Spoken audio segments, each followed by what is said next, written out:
Ni hao, konnichiwa, shalom, ciao, bonjour, namaste, jambo.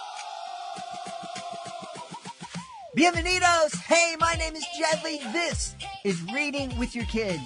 We are beaming out to you and the entire planet from the beautiful, book-loving neighborhood of Reedville, the loveliest neighborhood in all of Boston. Our mission is to help all families grow closer through reading. Every episode of Reading with Your Kids is created with that goal in mind, sharing stories, ideas, and inspirations that bring kids and caring adults together around books. Today's show is a perfect example of that mission in action. First up, we're welcoming Mindy Walker, executive editor of the Week Junior magazine. Mindy is here to share their exciting summer reading initiative and the brand new list of 50 books kids love most. We'll talk about why summer is the ideal time to forget about reading levels and tests and instead focus on helping our kids fall in love with reading. Mindy will also explain how real kids across the country help choose the books on this list and why graphic novels, novels in verse, and beloved series can be game changers for reluctant readers. Then we're going to head into the forest with Kathy Goldberg Fishman, author of A Walk in the Forest, a counting book for little tree huggers. And last but not least, we'll meet Laurie Dersch, author of The Book Machine, a playful picture book about a boy who discovers that no machine can replace human imagination. This episode of Reading with Your Kids is brought to you by Fart Boy and Reeky Dog, Dino Doom. Fantastic new graphic novel written by New York Times bestselling author Joan Holub, who's written over 200 amazing books for kids. It's school sleepover at the museum. What could go wrong? Well, how about this? A snack-fueled explosion of garbanzo beans and peanuts unleashes a stink so powerful it brings the dinosaurs back to life. Now, Fart Boy, Reeky Dog, and their friends are in the middle of a dino-sized disaster. They have to solve tricky riddles, find missing bones, and stop the stinkiest villain of all, Professor Gravy Pants. Because if they don't, the dinosaurs could take over. Or worse, they could become Dino Dinner. This action-packed graphic novel is bursting with friendships, adventure, and enough laughs to shake the museum walls. If your kids love superheroes, if they love dinosaurs, and if they love to laugh until they can't breathe, then Fart Boy and Reeky Dog Dino Doom is the book for you. Because sometimes the power to save the world comes from the unlikeliest place. Grab your copy today and get ready for a reading adventure that's truly dynamite. We are excited to welcome our guest. She is the executive editor of the Week Junior magazine. Please welcome to the show, Mindy Walker. Mindy, how are you? I am terrific to be here with you today. Thank you so much. I'm delighted to have you on. Tell us a little bit about what the Week Junior magazine is, please. Well, the Week Junior is a weekly magazine with the name The Week there that is delivered to kids' homes every week. So it comes straight to their mailboxes. It's a subscription. And we cover everything from breaking news happening in the world to fun facts about Mr. Potato Head world records on how fast kids put them together, dinosaur bones, NASA, stinky flowers, but we also do lots of recipes and puzzles. So it's a really engaging magazine for kids that, it has something for every child inside of it. Very cool. I opened up your website. One of the first images I saw was a cover of the Boy King, and it was, I guess, a story about King Tutankhamun. We have covered King Tut, yes, several times. Whenever don't tell anybody this, but not the most recent. But back in the 80s, when the Tut exhibit was traveling around the country, it came here to Boston, and I'm a very tactile learner, and I snuck up and touched one of the statues, and ended up in a hospital with an infection in the hand that touched it for 2 weeks. And they couldn't figure out what the infection was. It was blown up. There was no cuts or anything like that. And finally, at the end of the 2 weeks, and when it was solved, I said to my doctor, I touched one of the statues in King Tut, and he laughed. He goes, "You think you get cursed?" And I'm like, I don't know. And he said, well, works for me. That's a great story. Wow, good. I bet nobody wants to touch exhibits when they're around you at an art museum. You're like, watch out. So tell me, you have this great summer reading initiative, and I think the summertime is such a great opportunity for families, because we're always talking about, it's important for our kids to read, and kids, there's so many, like 40-50% of the kids are not reading on grade level, and we have to get it up. And I think summertime is a great time for us to stop worrying about grade level, stop worrying about tests, and just worry about helping our kids fall in love with reading. You're absolutely right. Summer is a great time for that. And it's that relaxed vibe.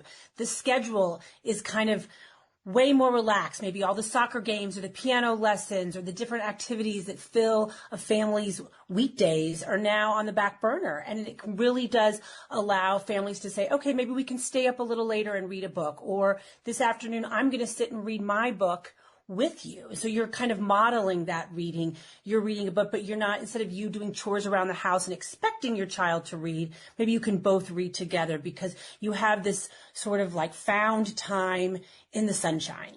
Yeah. Yeah. I've talked a lot about reading underneath this beautiful oak tree that we had in our yard here in Boston.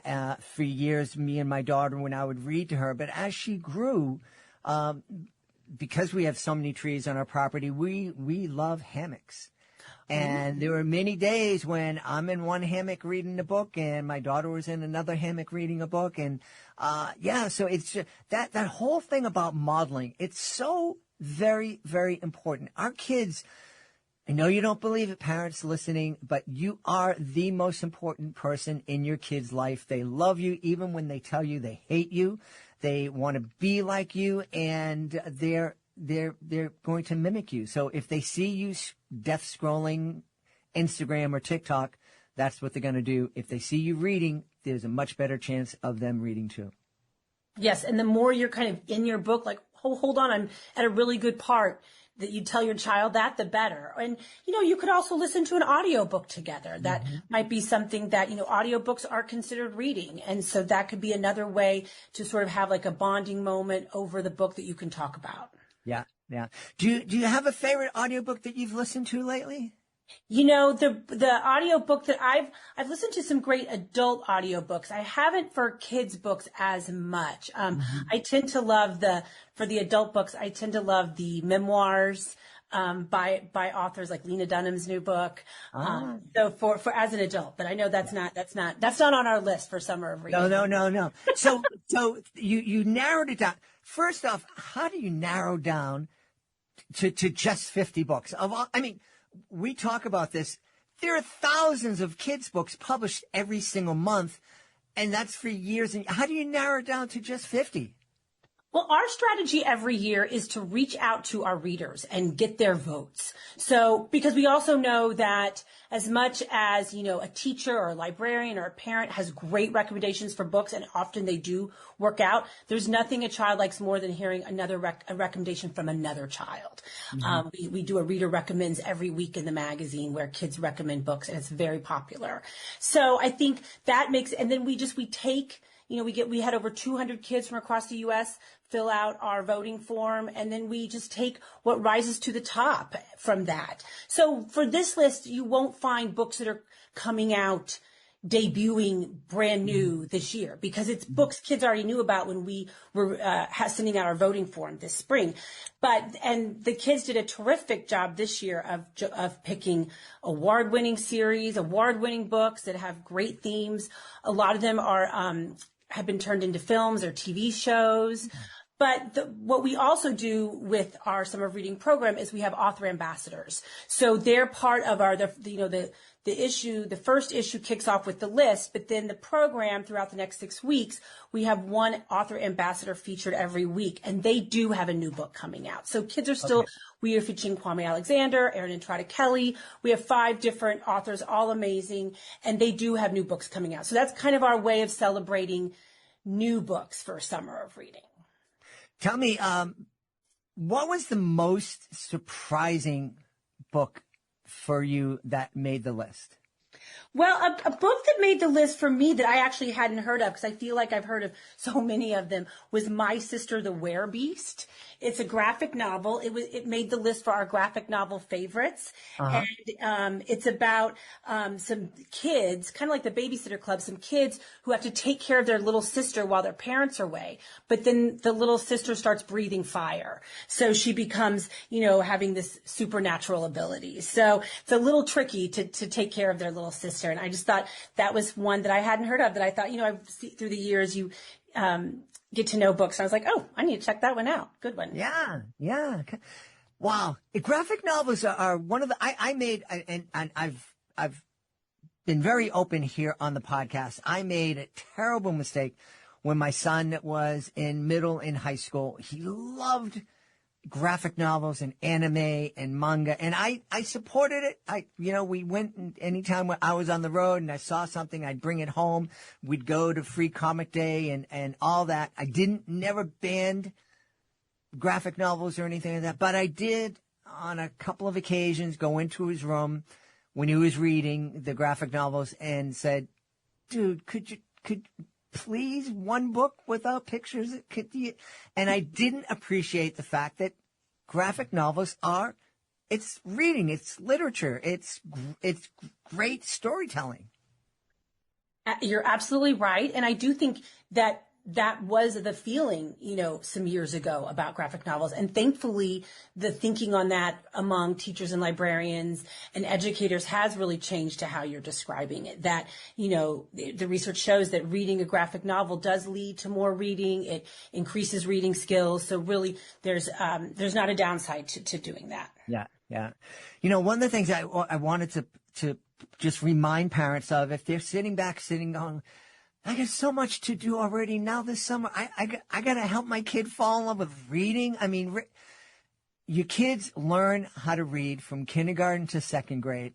Third grade, they read to learn. And if your kid's not reading at third grade level, they're really behind the eight ball and they're really going to struggle. So it's going to make your life easier if you help your kids fall in love with reading and they just devour reading, and it helps them learn so much. You're absolutely right. It's a great skill, both for academics and also just for pleasure throughout life. Mm-hmm. Yeah. One of the things I've noticed here in the podcast, we've been doing the podcast since 2017, so we've seen kind of trends. And one of the trends I'm noticing is that there are a lot of middle grade novels and also YA novels in verse. And that seems to be incredibly popular these days.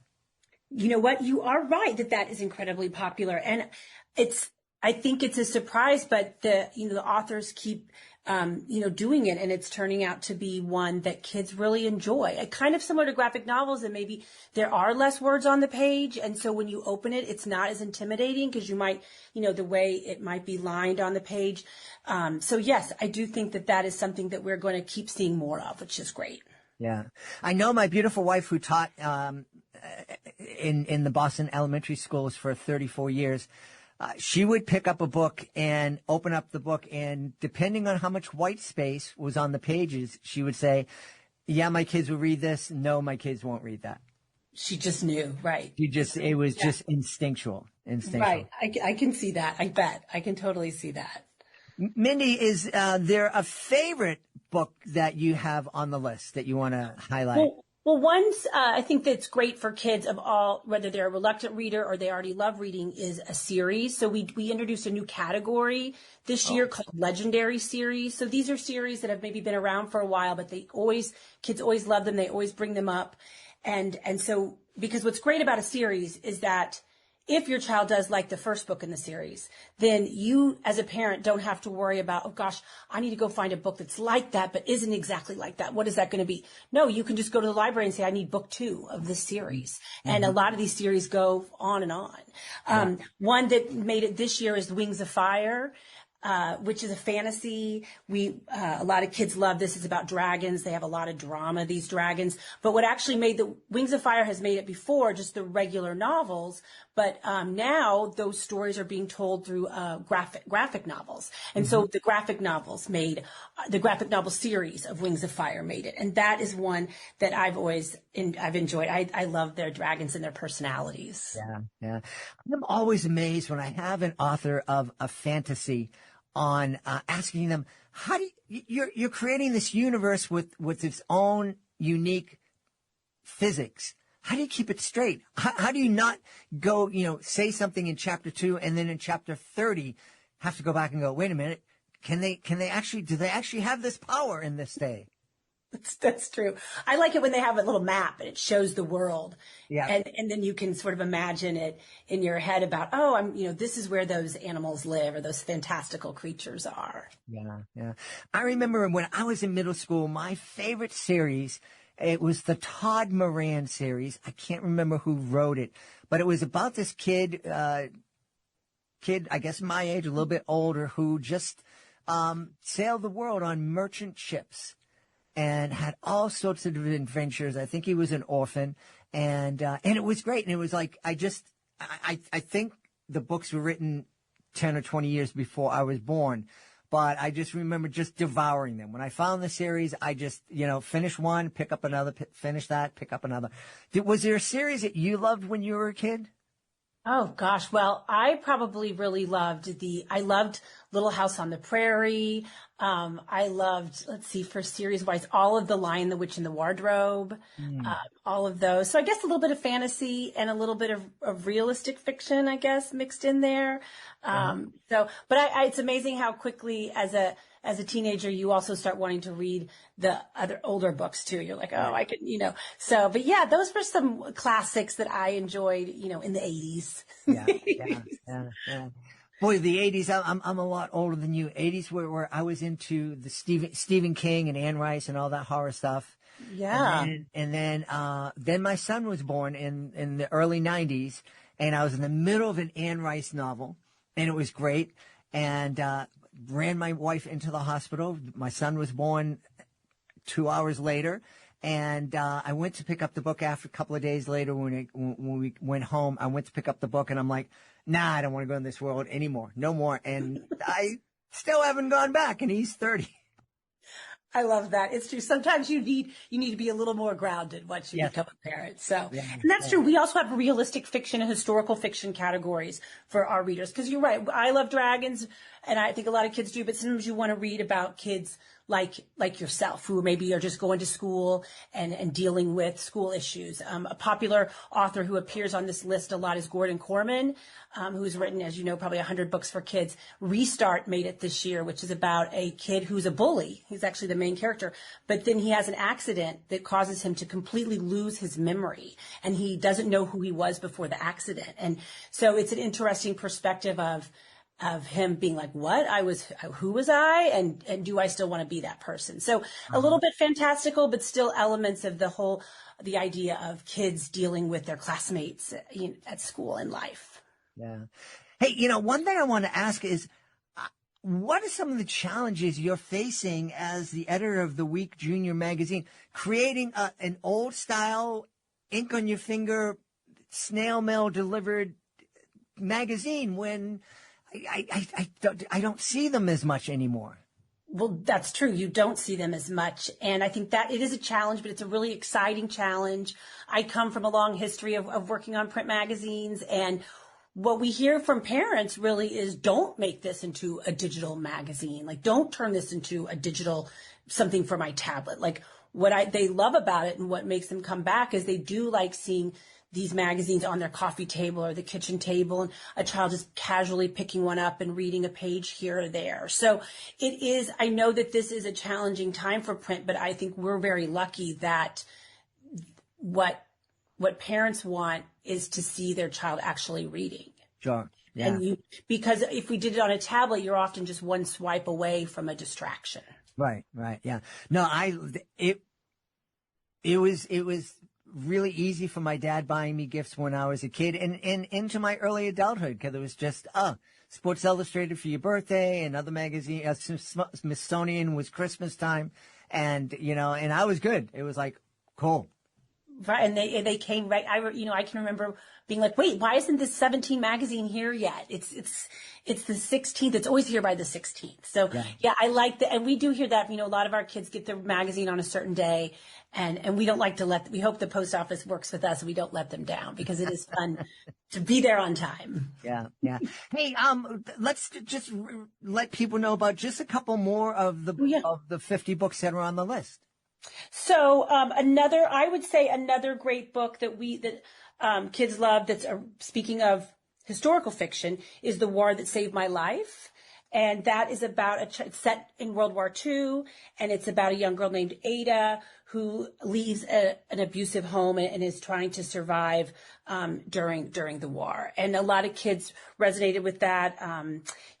Kyla, we have a quote from every child in our list, and they're really excellent judges.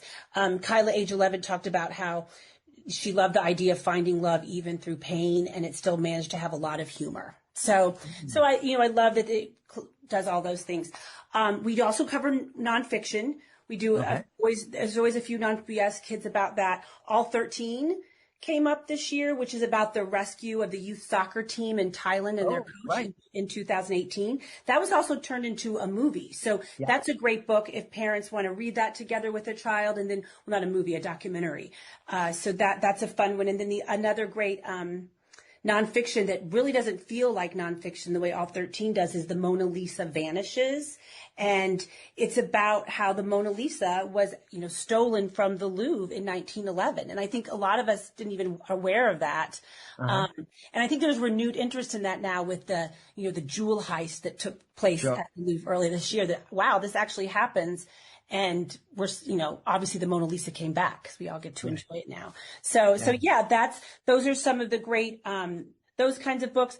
I also really think that you can't go wrong with Dog Man, which is also a graphic novel, maybe for those younger readers who are reluctant readers. It is, like it sounds like, a person who's half dog, half human. He has a lot of wild adventures. Kids, it's another series too, which means if the child likes the first one and all of his silliness, they can just keep on going. Yeah. Tell me, we're getting ready. I'm getting ready to watch all the people from all around the world coming to Boston that are going to be overcharged to go see the World Cup. Do you have any soccer related titles on the list? I'm sure if we do have any soccer related titles this year. That's a good point. Maybe that's a future sidebar for the magazine that we need to do, because you're right. So it is. Are you going to go to the World Cup? Yeah, are you kidding me? I'm down here in my basement doing this. I couldn't afford a park. Never mind the tickets. No, absolutely. I am actually very upset with what's going on with the World Cup around a lot of different places. But no, I went back in '94. It was a great time. I got to see Maradona play. I hope everybody that comes here has a good time and they can afford it, because I can't. But, hey, let's tell everybody, not only where they can get the 50 books kids love most list, but also where they can learn more about, the Week Junior magazine, maybe become a subscriber. Oh, that would be terrific. Well, it's really easy. Just go to theweekjunior.com and then click on Summer of Reading, and that will lead parents to it. When you click on Summer of Reading, you'll get the list. There's also extra activities about how kids can host a book trivia night with their friends, make special fun bookmarks, just to kind of stretch out the fun. Again, if they're having a relaxed summer, maybe that's something fun they do. Sometimes they can host a book club and make treats for it. So we have a lot of different ideas on that section, but then of course they can also click right there to subscribe, which would be amazing. Yeah. Hey, Mindy, I want to put this on your radar. I was at a conference for school boards, school superintendents from all over the country. And I met the superintendent of the school board that serves Myrtle Beach in South Carolina. They have this neat thing where the sports stars, the seniors of their high school, invite kids in the third grade to to come to the football stadium to sit out in the field and read with their families under the lights. And it's a great community thing. The kids get to see the big kids in the community that are stars. They get to know them. They read their books. Suddenly, reading books is, they're in the stadium. They're on the field. I think that would make for a great story. And if you run it, give me a little credit for the podcast. That's right. We will. I'm definitely looking into that. That sounds really, really amazing and inspiring. We've had a great time speaking to the executive editor of the Week Junior magazine, learning about their summer reading initiative and their 50 books kids love most list. Our guest has been Mindy Walker. Mindy, thanks so much for being on Reading with Your Kids. Thank you so much. It's been a pleasure. Hey, this is a message for all the authors that are listening. You know, you worked hard on your book. You spent months, maybe years, writing, revising, dreaming, and believing. You created characters, solved problems, overcame doubts, and brought a story into the world that only you could tell. Now it's time to help readers discover it. The Reading with Your Kids Certified Great Read program is created to celebrate outstanding children's books and to help authors reach more families. When a book earns our seal of approval, we don't stop with an award certificate. We review the book, feature it on the podcast, share it across social media, and help introduce it to parents, teachers, librarians, and caregivers who are looking for great books to share with kids. Because your story matters. And the families who need your story deserve a chance to find it. Please visit readingwithyourkids.com and click the Authors Click Here button at the top of the page to learn more. That's readingwithyourkids.com. Let your book find the readers it was written for. Join us right now from the great state of Georgia. Our guest is here today to celebrate her brand new picture book. It's called A Counting Book for Little Tree Huggers. Please welcome to the show, Kathy Goldberg-Fishman. Kathy, how are you? I'm fine. I'm so happy to be with you. Great to have you on. Little tree huggers. I haven't heard the phrase tree huggers for a while. Tell us about this book, please. Well, the term tree huggers does send me back to my college days, which has been a while. You are right. This book is A Walk in the Forest, a counting book for little tree huggers, and it's the fifth in a series of board books that I've done. I think that I've been concentrating on special days all over the world, and the first four books go season by season with the special holidays in each season and items to count relating to the holidays and relating to the seasons. And this book, A Walk in the Forest, is also about special days all over the world because every country has a special day to celebrate trees. Mm-hmm. Here in the United States, we celebrate Arbor Day, the last Friday in April. Excellent. Yeah. And I've chosen other countries and their holidays and their special trees. Oh, neat. That's really cool. So what are some of the other countries we're going to learn about reading A Walk in the Forest? Well, you learn about India and Israel and Jordan and China, Mexico, Brazil, Australia, Namibia, and the United Kingdom. Cool. Very cool. Where did the idea for this book and celebrating the different versions of Arbor Day all around the world come from? I was looking for a day that meant something that was special to me, that a lot of countries had in common. We're so focused on how we're different from other countries and different from other people. I like to emphasize how much we are alike. And trees are so important to the world. They provide a home for birds in every country and many other animals, and they clean the air. And the more trees we plant, the healthier the world will be. And there are a lot of people all over the world that believe that too. Yeah. Well, I certainly believe that. I've shared here on the podcast, a few years back, we had to take down a beautiful oak tree because it was going to fall, and it was going to fall on our house at some point. But it was beautiful, and it was absolutely the biggest tree in the area. which is saying something because we're right near a nature preserve. We're bordering a nature preserve. But it was this beautiful, ginormous tree. And when my kids were growing up, we would sit underneath it and read books together underneath the tree in the shade. And we'd look up and imagine all the different creatures that called that tree its home. And boy, I mean, both my wife and I, we still miss it when we go out and we look over and it's like, wow, miss that tree. It was so cool. Right, right. There were a lot of trees in my childhood that I climbed, and I would take a book up with me and nestle into a branch and just read in the tree. And there were lots of trees that I fell out of as well, but unfortunately did not get seriously injured. But yes, I love trees. Yeah, yeah. Tell me, you're mentioning the different countries that we're going to explore. I'm really curious. What's the national tree of India? The tree that I chose in India is the banyan tree. Okay. And that tree is so unique. The roots, most trees have roots that grow from the bottom of the trunk of the tree into the ground. And get their nutrients in the ground. But the banyan tree, the roots grow from the top of the tree down to the ground and then spread out and make new trees. Oh, that's wild. That's wild. Yes, and it's called the walking tree.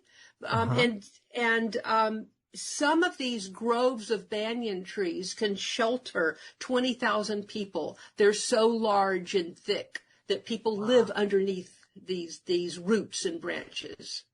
I'm wondering, a few years ago, we celebrated a book about a living bridge. And it was a bridge it was in India, I believe. And it was a bridge that was basically a tree that had just grown across a river. And it was not like, a skinny little branch you had to shimmy over. It was just a big, giant bridge. And I wonder if that was a banyan tree. I'll have to look that up. I'm not familiar with that book. Yeah, I bet it was. Bet you it was too. Yeah. What was the tree that most surprised you as you were creating this book? I think it may have been the oak, actually, that surprised me. Because a lot of countries have oak trees. And we have oak trees here in Augusta, Georgia. And I remember taking my son on walks, and he would collect the acorns that came from the oak trees. But Mexico is known for its diversity of oaks, and it has over 160 species. I didn't really realize there were so many different kinds of oak trees. And one of the oak trees in Mexico has the world's largest acorn. So really? I thought that was pretty cool. Very cool. How big is the acorn? I would imagine maybe almost the size of my fist. Wow. It's a pretty big acorn. Yeah, that would leave a mark if it landed on your head when you're walking underneath the tree. Right. Yeah. Were you able to go and do any research and see any of these trees in person? Unfortunately, I was not able to go to all of these countries, although I would love to. I did some research in the library looking at books on trees, and I did research online. But one of these days, I'd love to go see the rubber tree in Brazil, or the golden ginkgos that are in China. We have ginkgos here in Augusta, but there's something special about going to another country and seeing their trees, the native trees. The other tree that was surprising was here in the United States, and that's the sequoia tree. Mm-hmm. And it is only native to California. Uh-huh. It doesn't grow naturally in any other state. And so the sequoia is listed as endangered, as a matter of fact, on one of the endangered lists. It's native to California, and everybody knows General Sherman, the sequoia tree in one of the parks. It got over 274 feet high, and it's over 2,000 years old. Wow. I bet you that's the tree that you wouldn't want to climb up, Kathy. No. And nor would I be able to put my arms around it and hug it. It is a huge tree. Aren't the sequoias the trees that they've actually created tunnels through for cars? Yes, although when I was talking with Christopher Robin, who owns the Familius Publishing Company, he says they don't do that anymore, which is a good thing. Yeah. Probably is. Yes. Yeah. Wow. What kind of awareness? Because I'm thinking that a book like this for little kids, it's about spending time together with parents and kids, but it's also about bringing awareness to kids to a certain subject. What kind of things would you hope that kids come away from this reading experience with? I would hope that they would come away with a little more knowledge of the different countries that trees grow in. I think we tend to live in a bubble, and we think, oh, only Augusta, Georgia has trees. Mm-hmm. Or only the United States has trees, but there are trees all over the world. And I think that's important for children to know. And the illustrations, Melanie Hall illustrated this book, and she has illustrated all the others in this series. She's kind of hidden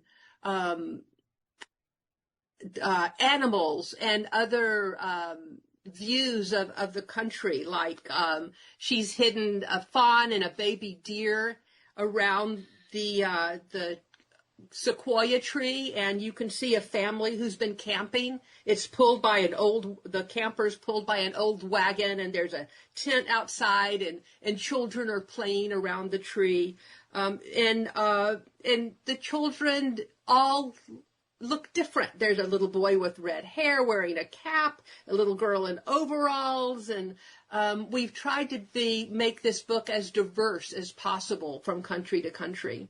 Uh-huh. And the picture in the tree, the banyan tree in India, has an elephant on the page and a peacock and other things that might signify that you're in a different country and in a different place in the world. Yeah. You and Melanie have been collaborating on this series for quite some time. How does it feel to have that kind of relationship with an illustrator? It's wonderful. Melanie and I have been working together since the late 90s, when we illustrated a series of Jewish holiday books. Mm-hmm. And then we started with this board book, and not just Jewish holidays, but all the holidays, from Christmas to Hanukkah to Kwanzaa, whatever holidays are in a season, we tried to pick it out. And she just came up with just gorgeous illustrations. Mm-hmm. Mm-hmm. Yeah. It must feel good knowing that, when you hand off your manuscript, you just know that your illustrator is going to hit it out of the park. You're right, and we've had some really good conversations about the books, and she's called me and she says, well, what is your vision for this page? And I'm able to say, well, this is what I was thinking about when I wrote it, and then it just magically appears in the book. Yeah, that's neat. That's really neat, and we've talked here on the podcast about the fact that in most cases there is no communication between author and illustrator, and it's super that you've developed this relationship over the decades now. Yes, Melanie lives in Olive Bridge, New York. Uh-huh. And a couple of years ago, I was able to go and visit her for the very first time. Oh, neat. Which was very, very special. I guess. I really enjoyed that. And he was sitting down and having dinner with her and looking at her workspace where she goes, and and creates all of these beautiful works of art. Yeah. And, I'm glad you used that phrase that there's so many children's books that are works of art. Yes. Yeah. Yeah. Tell me what's next from this dynamic duo? We have a book coming out next year called A Walk at the Zoo. Oh, neat. And it goes through, it's another board book, so it will be number 6 in this series. Mm-hmm. And again, it goes all over the world showing the best practices of zoos, and counting numbers from 1 to 10. And I'm not going to go into more details than that, but hopefully next year I'll be back on your show and I can talk about the zoo book. I love it. We look forward to it. In the meantime, so we talked a little bit about the banyan tree and the rubber tree down in Brazil. Is there one other tree that we celebrate in A Walk in the Forest that was really special to you? They were all really special, but I really love the very last page, which is 10 leafy beech trees giving shade to us all.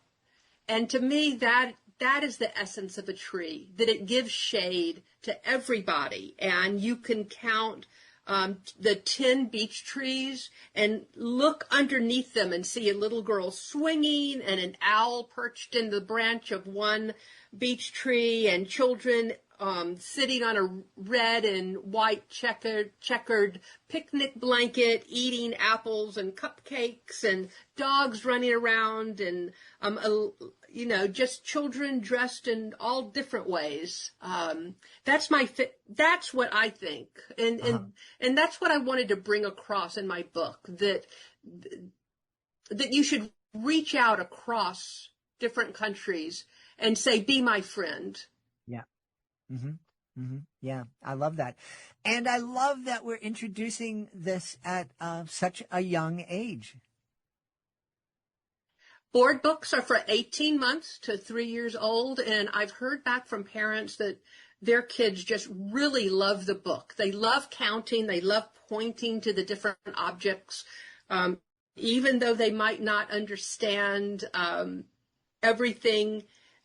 As far as the words are concerned, they're learning, and they can recognize dogs, and they can recognize an elephant, and they just, the rhythm and the rhyme of the words is very easy for them to remember. And so a lot of times after a couple of readings, the kids can look at the book and count and say the words themselves. Yeah. Just giving kids that first belief that I'm going to be able to do this pretty soon. Right. Yeah.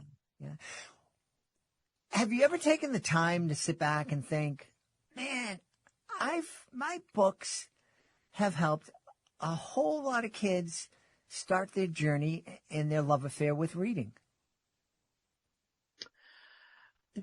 That would make me feel really good. I don't know that I've actually thought about it that way, but I hear from parents that they just love my books and that they've learned a lot from my books. I think we talked last time about my dual biography of Jackie Robinson and Hank Greenberg.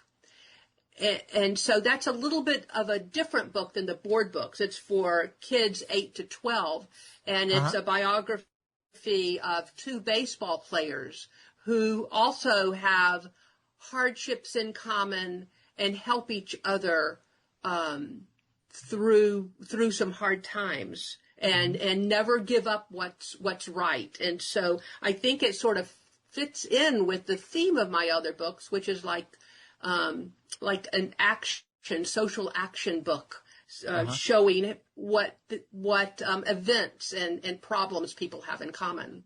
Yeah, I love it. At a very young age, teaching our kids that we're all part of one beautiful, big human family. Right. Yeah.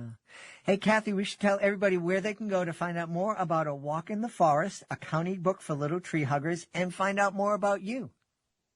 Well, you can go to Familius Publishing Company. You can go to my Facebook page, Kathy Goldberg Fishman, and I post and put details of my books on my website, which is kathygoldbergfishman.com. And of course, you can go to any bookstore, your very favorite bookstore, wherever you live, whether it's in Georgia or California or Massachusetts. They all carry my books. So Great. go and ask for them. Yes. We've had a great time speaking to the author of A Walk in the Forest, a counting book for little tree huggers. Our guest has been Kathy Goldberg Fishman. Hey, Kathy, thanks so much for being back on Reading with Your Kids. Jed, thank you very much. It was lovely talking with you. Hey, my friends, I want to tell you about a coffee company I recently discovered that really lines up with the values we talk about right here at Reading with Your Kids. It's called Afrera Coffee Company, and they're doing things the right way. The coffee is sourced directly from certified Rainforest Alliance farms in Central and South America, with a big focus on farms in El Salvador. I love El Salvador. They work directly with local farmers, support sustainable farming practices, and even use recyclable and combustible packaging. Now, all of that would already make me feel good about supporting them, but honestly, the coffee itself, it's fantastic. You can really taste the quality. The beans are grown in rich volcanic soil and carefully roasted, so the flavor really comes through smooth, rich, and super aromatic. Now, whether you're somebody who loves a strong espresso to get moving in the morning, or you prefer a lighter roast while reading a good book, Afrera has something you're going to enjoy. And this is kind of beautiful. 5% of all their sales goes to charities helping conserve and preserve the great outdoors. So if you'd like to try coffee that tastes amazing and supports good people doing good work, head on over to afreracoffee.com. That's AFUERA coffee.com, and use the promo code READ to get an exclusive 15% off your order. And of course, when you use the code, you're also helping support the podcast. Great coffee and helping families grow closer together. I'd call that a pretty magical way to start your day. Join us right now from the beautiful state of Utah. Our guest is here to celebrate her new picture book. It's called The Book Machine. Please welcome to the show, Laurie Dersh. Laurie, how are you? I'm doing great. Thanks, Jen. How are you doing? I'm doing great. I'm really kind of fascinated and hopeful about the description of your book. In this book, we meet some young guy who is set on proving to the world that no machine can replace human imagination. That's right. Yeah, I think we live in an interesting time right now with AI kind of taking over a lot of things, and AI, definitely has its place, but it's been entering a lot of the creative field, and a lot of those in the creative fields are worried about it. And also, I just think having kids being able to create their own stories instead of relying on machines, I think that's a major part of childhood and human and brain development. And so the Book Machine kind of touches on that, like how he tries to create a machine to make more books because he loves reading books and can't get enough. And so he's like, well, I wonder how the libraries get them. I wonder how the bookstores get them. Maybe they make a machine. And so he builds a machine and he tries to make a book. But he realizes that that's not what makes books. Machines don't make books. And he's like, you know what? I think I could make a book. And he writes his own book and he makes his own story. And so it's to inspire children to create their own stories, use their own brains to make, what we consider the best art, Yeah. Yeah. It's really interesting. So we had authors on who've created choose your own adventure kind of books. And I remember there were video games probably before you were born that it claimed you can create your own adventure. And there's all these, you're playing the game that at every turn you had to make a choice, go this way or that way, and it's your own unique experience. But it wasn't really your own unique experience because you only have 2 or 3 choices, and it's not quite creating your own adventure like what you're talking about. Yeah, I am old enough to remember those, but it's basically just to inspire children to to be bored, to not let screens be in your face all the time, to write, to create. I mean, we are creatures of creation. We love to, tell stories and draw and, paint and all those things. I think that it's so important for kids to be bored and to have that time to be creative, because that's really when the best stuff happens. Yeah. Yeah. I love the idea of encouraging our kids to be bored, to go out and to find, because the reality is you only stay bored for a little bit if you're awake, because you can find so many things that can fascinate you and spark your curiosity if you just open up your eyes and look. It's true. It's funny because like about a few weeks ago, I have a writing group and we did this challenge where we were like, let's not be on social media for a whole week. And I found it so hard. I have not realized how addicted to screens that I've become. Like, I've been trying so hard to not let my kids, don't be addicted. We have an hour of screen time, then you need to go outside and play. But I myself struggle with it as well. Like, it was so surprising how often I would pick up my phone and just open it up Facebook or Instagram and be like, oh my gosh, I need to turn it off. And so I think we rely so much on screens now, and having that fill our boredom, that we lose our time to create. And it's funny because like with the book machine, how it was created was, my son was a toddler. My oldest son was a toddler. I had a baby sleeping and taking a nap. And a lot of the time, moms, when we're just trying to let our minds just rest, we'll pick up our phones and look at things while our kids are playing. But I was just like, you know what? I'm just going to let it be to the side. I'm going to watch my child play. And as I was watching him play, he was creating this like machine. He like put all these pieces together and had a slide, and then he was sliding books through it. And I had the idea to create the book machine from just watching him play. It's a moment I would have missed had I tried to fill the boredom of that moment with something else. And so just letting our minds just wander. And, we have so much in our brains that we just don't let out because we're filling the boredom. We're filling that space. But to let it create, to let it be bored, is, I think, the most important thing, because you would miss those moments. You'd miss those moments to create. Yeah. Yeah. I'm really, really happy that, social media wasn't really a thing when my kids were young and growing up, and I didn't have that option to scroll and doom scroll. I'm really happy that social media didn't exist when I was a kid, because 100%. I am sure I would have done something stupid that will live forever on the internet. I just know that. Where did this idea, are you seeing it on social media, other places, that a lot of creators, especially in the kidlit world, are absolutely losing their minds over AI? I mean, I do. I have friends who are authors. I have friends who are artists, illustrators. And it's funny because I feel like there's like two sides to it almost. There's like the people who embrace the AI, and they just, they utilize it for everything. And then there's ones who are just completely, like, totally against it. Like, how dare you use it? And I'm going to look down on you for using it. And I do think AI has its place. I think it's good for organizing information and, things like that. But as far as like just the creative field, I mean, I'm trying to be a little bit in the middle, where I'm not so like, I don't want to throw shade on people who this is, what they are utilizing as a tool. But at the same time, like, I am very much against using it in the creative field. And so, I just see a lot of back and forth conversations about it. And, I think people are trying to figure out what is right and what is not. And it's hard because it's so blurred. The line, it's so gray, It is. I'm of the opinion it's here. Mm-hmm. It ain't going anywhere. Mm-hmm. And it's never going to be worse than it is right now. Mm-hmm. It's only going to get better. But I compare it. I've had conversations with friends. I compare it to what happened in music back when I was in high school. When I was in high school, you go to a dance and there'd be 3 live bands there, and it was great.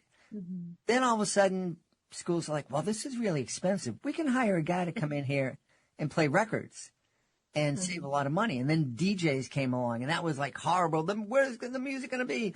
And then eventually the really talented bands kind of came up, and they stayed alive, and the DJ became an art form in and of itself. So it was like an evolution. Like I said, it's here. And we have to figure out, like you said, we have to figure out ways to use it ethically and allow it to be a tool that we use that helps us be creative. For sure. Yeah, it's a field I'm still exploring, and I think a lot of us are. I think we're just trying to figure out how to use it, but not how to, we don't want it to drain our creativity. We don't want it to replace it. And so, yep, we're all just trying to figure it out. And so, yeah. Yeah. So was that, I know that watching your son create the book machine and during his playtime was the initial inspiration, but was it that inspiration, kind of inspired by this kind of debate about AI that's going on in your head, or did that seeing that your son playing in that way spark, oh yeah, I can kind of relate this AI thing that's going on to what's going on with my son? I'd like to say yes, but honestly, I wrote the book machine probably around COVID time. And then, worked with Familius, my publishing company, to edit it and all that things. And just because of COVID, all of the publishing, books that are going to be published were kind of pushed back. And so, the book machine was written some years ago in a sense. And so it was kind of before AI took over a lot of the creative spaces. And so it's just kind of interesting to me that it's coming out now when all of this is a huge debate because it really applies. And so it wasn't inspired by it. And it definitely wasn't in my scope. It wasn't even a thing kind of back then. But as it's coming out, it's just like, wow, like that is kind of becoming reality now. Like, machines in a sense are creating books. But again, the whole point of the story is that we are the best creators of books. We don't need a machine and, to create books. We are enough. And so it's just, I think the timing is interesting because it wasn't inspired by, but it definitely aligns with it. Yeah. Yeah. I think a lot of things happen because they're supposed to, Definitely so. Yeah. Yeah. What are some of the conversations you think families can have as they're sitting down reading the book machine, or some of the activities that could be inspired by reading the book? Well, in the back of the book, there's actually a step-by-step method, kind of like the scientific method. I'm just trying to combine science with and machinery and engineering with writing and creativity. They're not often combined, but there's a scientific method almost of how to write a story and how to create one. And so my hope is that it inspires families to create together, because a lot of the time I think we want to tell a story. We naturally tell stories. We tell stories to each other. We tell each other about our day and learn from each other with our perspectives of life. And so with that natural ability to tell stories, people don't always know how to do it though. Like, how do I create a book? How do I organize it? How do I do this? And so the steps in the back of the book will help families be like, okay, this is how we create a character. This is how we create a setting. And this is what, the plot should how it should unfold. And so it's to help families take those stories, those personal stories of theirs, and to write it down and to figure out how to make it a readable story for others. Yeah. Very cool. Yeah. I think that would be a lot of fun creating stories together. Me and my kids used to do that. We'd start off with this crazy premise and just kind of build on it. Yeah, exactly. It's fun. Yes, it's a lot of fun. It's a lot of fun. Let's tell everybody where they can go to find out more about you and find out more about the book machine. We can go to Instagram. It's laurie.dersch.author on Instagram. And then I also have a Facebook page, Laurie Dersch Author. And then I have a website, twosomesolutions.com/Laurie Dersch Author.